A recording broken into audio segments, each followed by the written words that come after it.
E quando você vai contratar, cara, o que você olha mais na pessoa? Você olha mais a parte técnica, se ela é boa de serviço, né? O restante você dá uma modelada, ou é o contrário? Se ela é gente boa, fácil de lidar, sabe fazer, mas não está fazendo direito ainda, né? E depois a parte técnica você ensina para ela. Mas o que você olha antes de contratar para a clínica? Cara, a primeira coisa que eu olho, se ela é temente a Deus ou não. Entendi. Ponto principal. Eu não consigo trabalhar com pessoas que não têm um coração voltado para o reino. Uhum. Não estou falando de ser cristão, não estou julgando, né? Hora nenhuma eu falo sobre placa de igreja, ministério, Sim. mas é temente a Deus? Você acredita naquele, no Criador? Ponto. Depois eu prefiro a pessoa que tem caráter, uma pessoa que tem princípio, tem valores, independentemente de relacionada à religião. Porque essa pessoa com princípio, com caráter, é uma pessoa mais fácil de lidar e eu consigo atribuir nela parte técnica. Cara, eu falei isso esses dias, cara, né? Sobre contratar habilidades, né? Desculpa, contratar caráter e treinar habilidades. Sim. Eu fui julgado por algumas pessoas, né? Os caras, não tem como, não tem bola de cristal para ver o caráter da pessoa, eu não tenho como fazer isso, não tem como. Cara, é óbvio que a gente não consegue ir lá no profundo da pessoa, né, velho? A gente não consegue ir lá e vasculhar as intenções do coração, só o Senhor sabe fazer isso e tal.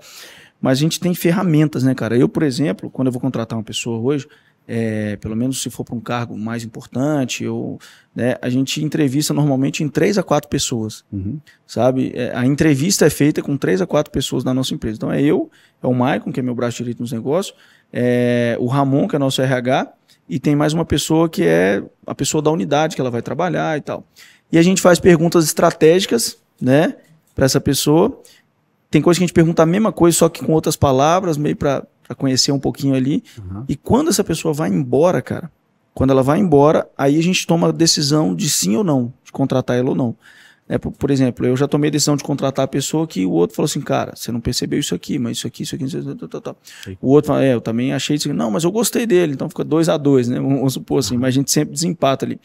E quando essa pessoa é aprovada, a gente envia ela para uma entrevista psicológica, né, para saber em que momento que a pessoa tá e tal, né?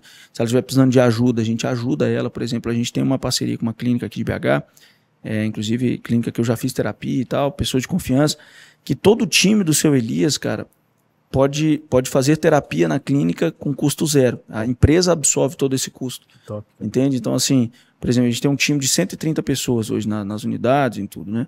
Em média de 20 pessoas fazem terapia todos os meses na clínica. Então, assim, a gente acredita muito que a gente trabalha com pessoas, né, cara? Não é máquinas, né? Sim. E as pessoas precisam estar bem, né? E elas estando bem, elas produzem muito mais, né, também. Então, assim, isso é... Pode falar. Outra coisa que é muito importante, na minha área, precisa de ter técnica? Precisa. Mas a técnica, a gente aprende, a gente ensina ali com 2, 3 treinamentos. O que eles precisam saber é venda. Uma coisa que tem que saber, o profissional, ele tem que parar de depender da venda da clínica ou do profissional que está ali para venda. E sim um profissional de jaleco, que eu falo, saber vender dentro do consultório. Porque hoje, se eles chegam, tem a técnica perfeita, sabe fazer todo o procedimento, não comete nenhum erro na hora de fazer o procedimento, mas não sabe vender, de nada importa, né? Porque tem que fazer venda de produtos, de seringas, de mls, e aí se a pessoa não sabe vender. Então a gente faz esse treinamento focado muito em vendas dentro de consultório. Mas, primeira coisa, caráter, princípio, valor, e tudo isso eu consigo ver muito na análise comportamental. Eu fiz a minha formação em coach, né, pela IBC, Instituto Brasileiro de Coach. Depois eu fiz o BEC, que chama Business Executive Coach. Então eu consigo conversar com os alunos, conversar com pessoas. Essa entrevista que você falou que é muito importante, nos detalhes eu consigo fazer uma análise comportamental. Porque dentro da PNL, Programação Neurolinguística, a gente consegue ver para onde a pessoa olhou, se ela está imaginando ou se ela está bolando uma história que não existe.